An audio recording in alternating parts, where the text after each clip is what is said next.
A few days ago, just before voting day on the 8th of June, when I was casually browsing Twitter, I saw a tweet Jeremy Corbyn had retweeted from the Fire Brigades Union, basically telling us Theresa May wanted our houses to burn down.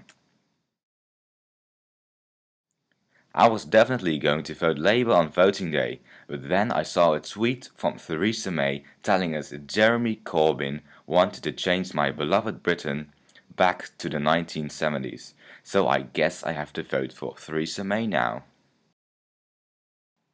This is what the mildly exaggerated thought process of an average British swing voter who uses Twitter could be like. If you read these tweets as a Conservative voter, you would of course deny that there would be 10,000 less firefighters, or say we don't need them anyway.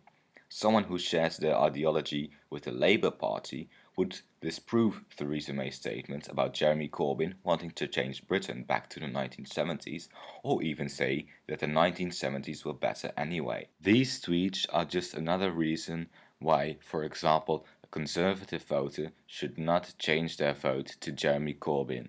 As you have noticed, I will be assessing the weaknesses, but mostly the strengths, of using Twitter in politics, mostly the use of it in campaigns, since it is my opinion that if candidate A has more Twitter followers than candidate B, candidate A will have a larger chance of winning.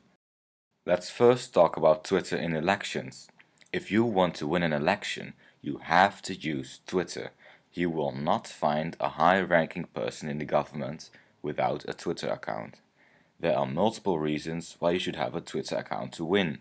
The first huge advantage of having a Twitter account is that it gives you free publicity. Because if you tweet something controversial enough, newspapers and other media will take notice and enlarge your audience. It depends on the situation if this is good for the voters or not, because the media will try to let people interpret it only the way they want to, and that can be both bad and good. The second advantage is that Twitter is fast. You won't have to wait for the next newspaper to be printed.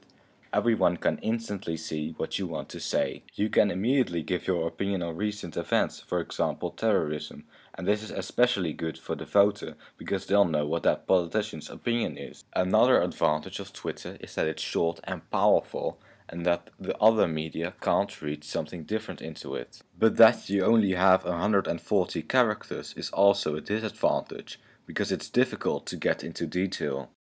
The last advantage I will be discussing is the shorter relative distance between politicians and voters.